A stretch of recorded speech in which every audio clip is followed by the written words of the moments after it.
Hello student. तो C plus plus के series में आज हमारे थर्ड वीडियो है। इसमें हम देखने वाले हैं features of C plus plus programming. C plus plus के कितने फीचर्स हैं उसको एक्सप्लेन करने वाले हैं। इसके पहले हमने इसका हिस्ट्री देखा था। हिस्ट्री में क्या देखा था कि सी प्लस प्लस प्रोग्रामिंग क्या होता है, सी प्लस प्लस और सी का डिफरेंस क्या होता है। सेकेंड वीडियो था हमारा। और 1980 ईस्वी में जो बिजाने स्टार्टअप थे ये हमने इसमें भी ऐड किया हुआ है, जिसको नहीं पता वो समझ जाएँ कि 1980 में इसको बनाया गया था। ठीक है, father of C plus plus किसी को बोला जाता है, बिजार्ने स्ट्रैटप को। ठीक है, यही लिखा हुआ है। 1980 में इसको बनाया गया था। सी लैंग्वेज के बाद जो है सी प्लस प्लस को बनाया गया था। तो इसके फीचर्स के बारे में आज हम देखने वाले हैं। इसके पहले हमने देखा था सी और सी प्लस में डिफरेंस क्या था। तो और ये वीडियो स्टार्ट करने के पहले हम कुछ कहना चाहते हैं कि अगर आप लोगों को ये वीडियो समझ में नहीं आता है या कोई भी प्रॉब्लम होती है, क्योंकि हमारे यहाँ नेट का प्रॉब्लम थोड़ा है, इसलिए हम लाइव क्लासेस नहीं ले पा रहे हैं, इसलिए हम वीडियो अपलोड करते हैं। ठीक है, और जो भी अगर आपको कोई दिक्कत हो तो आप कमेंट के थ्रू पूछ सकते हो हमसे, या तो फिर कॉल करके पूछ सकते हो। हमारा नंबर आप लोगों के पास है ही। और फिर भी समझ में नहीं आता है तो जब क्लास स्टार्ट होगा, ऑफलाइन क्लास स्टार्ट होंगे, हमको जहाँ तक आशा है कि 2-3 नवंबर से स्टार्ट हो जाएगा क्लास, तो हम इसको एक बार फिर से रिवाइज़ कर देंगे आप लोगों के लिए। अच्छे से समझ में आ जाएगा। बिना समझ में आए आपको समझ में आना कन्फर्म है, इसके लिए आपको कोई दिक्कत लेने वाली या टेंशन वाली बात नहीं है। हम आपको पूरा कन्फर्म समझा देंगे। अभी समझ में नहीं आएगा तो क्लास पे समझा देंगे। एग्ज़ाम तक हम पूरा सिलेबस कंप्लीट कर देंगे। ठीक है, तो अभी हम इसके फ़ीचर्स के बारे में देखने वाले हैं कि क्या क्या फ़ीचर्स हैं हमारे सी प्लस प्लस में, क्या क्या पढ़ने हैं, कैसे क्या है। ठीक है, जैसे कि सी प्लस प्लस फीचर्स की बात करते हैं तो सबसे पहला है स्ट्रक्चर। मतलब कि हम सी प्लस प्लस को स्ट्रक्चर प्रोग्रामिंग लैंग्वेज भी बोलते हैं। सी को भी स्ट्रक्चर प्रोग्रामिंग लैंग्वेज बोलते हैं, सी प्लस प्लस को भी स्ट्रक्चर्ड प्रोग्रामिंग लैंग्वेज बोलते हैं। तो ये स्ट्रक्चर्ड प्रोग्रामिंग लैंग्वेज क्या होता है? जैसे समझिए कि अगर हम किसी भी काम को कुछ पार्ट में अलग अलग डिवाइड करके अगर हम करते हैं तो इसका मतलब ये हमारा स्ट्रक्चर प्रोग्रामिंग है, या तो फिर प्रोसीजरल प्रोग्रामिंग आप उसको बोल सकते हैं। ठीक है, तो सी और सी प्लस प्लस दोनों हमारा प्रोसीजरल प्रोग्रामिंग भी है, लेकिन सी में कुछ डिफरेंट है, तो देखते हैं उसको क्या है। तो फिलहाल समझिए कि ये हम स्ट्रक्चर प्रोग्रामिंग भी इसको बोलते हैं, क्योंकि इसमें हम फंक्शंस बनाते हैं, मेथड्स बनाते हैं, ऑब्जेक्ट बनाते हैं, क्लास बनाते हैं। किसी भी प्रोग्राम को 3-4 पार्ट में हम अलग अलग डिवाइड करके उसको सॉल्व करते हैं, इसलिए हम इसको स्ट्रक्चर प्रोग्रामिंग लैंग्वेज बोलते हैं। ठीक है, आगे आते हैं, सेकेंड पॉइंट देखते हैं क्या है इसमें। Object oriented programming. यही डिफरेंस था हमारा सी और सी प्लस प्लस में भी, क्योंकि सी लैंग्वेज जो था, सी प्रोग्रामिंग लैंग्वेज, उसमें वो ऑब्जेक्ट ओरिएंटेड प्रोग्रामिंग को सपोर्ट नहीं करता था। लेकिन जो हमारा ये सी प्लस प्लस है वो ऑब्जेक्ट ओरिएंटेड प्रोग्रामिंग को सपोर्ट करता है। ये ऑब्जेक्ट ओरिएंटेड प्रोग्रामिंग क्या होता है उसको देख लेते हैं।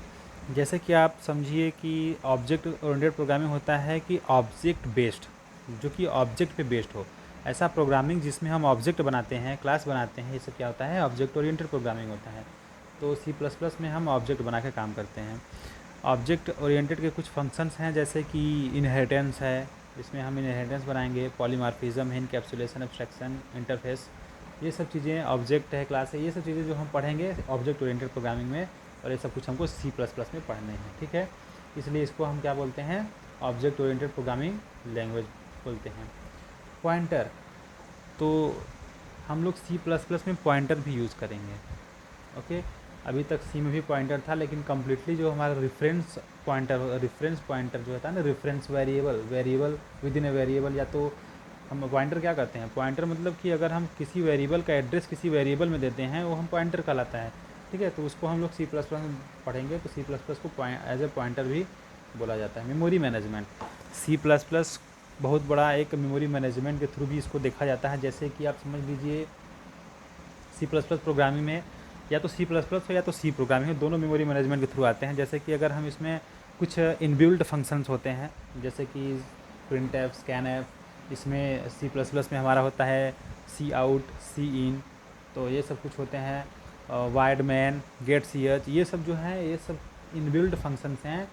तो और फ्लोट, कैरेक्टर, इंट, जो ये सब डेटा टाइप्स भी हैं, ये सब कुछ इनबिल्ट है, मतलब पहले से बने हुए हैं। इसको हम लोग को बनाना नहीं है, बस यूज़ करना है।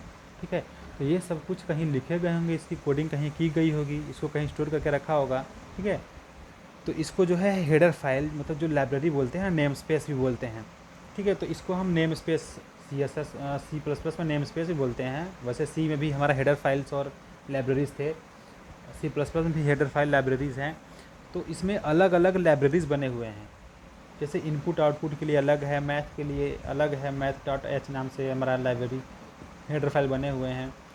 और इसी प्रकार से जितने भी फंक्शन अलग अलग जो है कैटेगरी को अलग अलग जो है कि उसका लाइब्रेरी बना के उसको रखा गया है, इसलिए इसको मेमोरी मैनेजमेंट भी बोलते हैं। ठीक है, आगे देखते हैं क्या है सिंपल।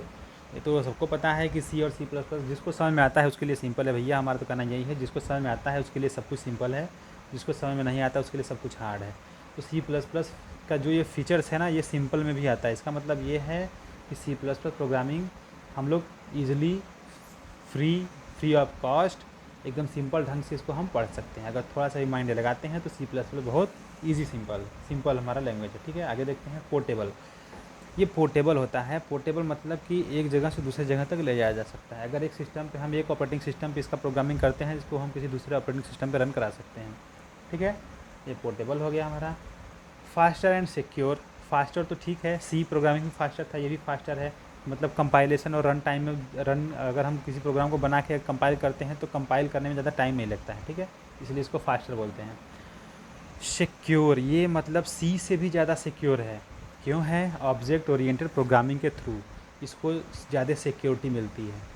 मतलब कि अगर हम ऑब्जेक्ट ओरिएंटेड प्रोग्रामिंग जो सपोर्ट करते हैं लैंग्वेज, जो उसकी सिक्योरिटी ज़्यादा होता है, उसकी सिक्योरिटी मोर देन होता है किससे, जो non object oriented programming supported programming language है, जैसे सी।